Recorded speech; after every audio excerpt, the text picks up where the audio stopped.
Mabouz le Geyonim, Tfila, prière, tzedaka, et merci.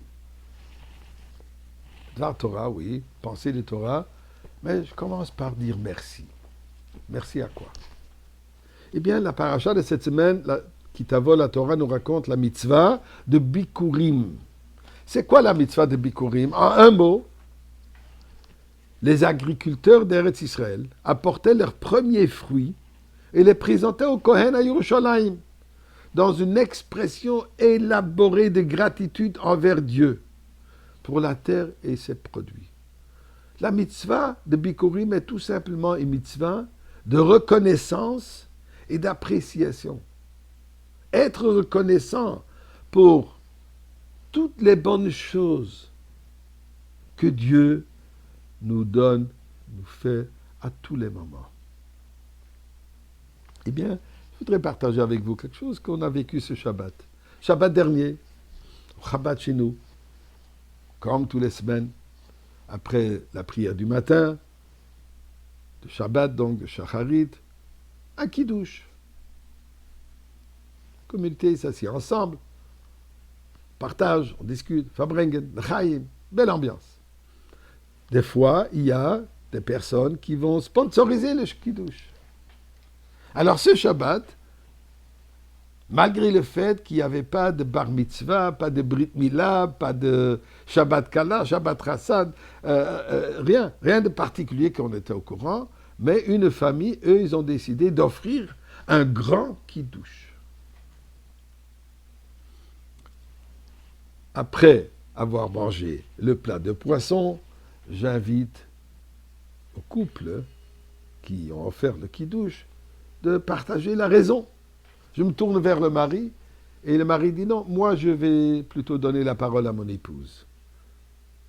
Il dit puisque moi je n'ai qu'un mot à dire. Je dis merci Dieu pour mon épouse. Et il raconte qu'il n'y a pas longtemps ils étaient au Ohel chez le rabbi. Et comme l'habitude est d'écrire une lettre au rabbi, exprimant les engagements qu'on fait pour Torah et Mitzvot, demander les brachot, les bénédictions qu'on a besoin, et raconter au rabbi qu'est-ce qu'on est en train de faire. Donner donc un compte rendu au rabbi de notre implication. Ma femme, ça lui a pris 3 heures. Elle demandait brachot pour chaque connaissance, pour chaque membre de famille. Celui a besoin de shidduch, l'autre a besoin de parnassa, l'autre a besoin de problèmes avec l'éducation des enfants, et celui a besoin de la santé. Toutes les connaissances, tout ça, tout est noté. Et là, ma femme a remarqué que moi, ça fait plus longtemps que j'ai terminé ma lettre. Elle me dit, comment ça se fait que tu as fini tellement vite? Je dis, tout ce que moi j'écris, Rabbi, ma femme a déjà tout écrit. Écoute, exauce les prières qu'elle demande. Alors moi, maintenant aussi, je vais donner la parole à mon épouse. Eh bien, elle se lève et dit la chose suivante. En réalité, il n'y a pas une occasion particulière pourquoi nous avons décidé d'offrir ce kiddush ce Shabbat. La raison, elle est tout simple. Dire merci à Kadosh Baruch Hu, remercier Dieu pour toutes les bonnes choses qu'il nous donne tous les jours. Il nous réveille le matin, nous donne la santé, nous donne un petit déjeuner. Baruch Hashem, les enfants, ils vont à l'école, ils vont bien. Il faut ne pas oublier de remercier Akadosh Baruch Hu, ne pas prendre les choses pour acquis. Et elle raconte une petite anecdote. Cet été, on a décidé, mon mari et moi, on a décidé qu'on va entreprendre un voyage de Montréal en Floride.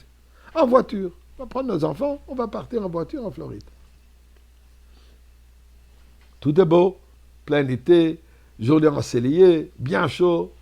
Baruch Hashem, l'air climatisé de la voiture fonctionne bien. Tout le monde est de bonne humeur en voyage.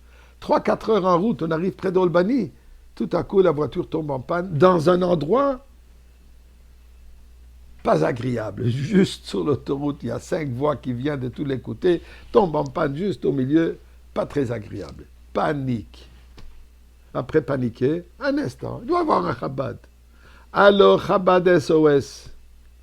Il s'avère qu'à moins de 10 minutes de là, on est resté en panne, il y a un Chabad. 20 minutes plus tard, le shliach local vient déjà avec sa vanne, avec sa voiture. Il nous embarque toute la famille chez lui à son Chabad. On a mangé, l'air, il fait beau, les enfants sont heureux. On a passé une grande partie de la journée là-bas. Et entre-temps, il a même trouvé un dimanche un mécanicien qui a pu arranger la voiture et le voyage a continué sans aucun problème. J'ai réalisé, Dieu m'a rappelé, attends, tu vas en voyage. Remercie Akadosh Baruch Hu. Alors pour ça, notre voyage de la vie, il ne faut jamais oublier de dire merci à Kadosh Baruch Hu, même quand il n'y a rien d'extraordinaire qui est arrivé. Alors, merci Dieu, c'est ça Bikurim. Alors remercions tous à Kadosh Baruch Hu pour tout ce qu'il nous a fait, et surtout pour ce qu'il va faire imminent, nous amener la Géoula. Merci Dieu.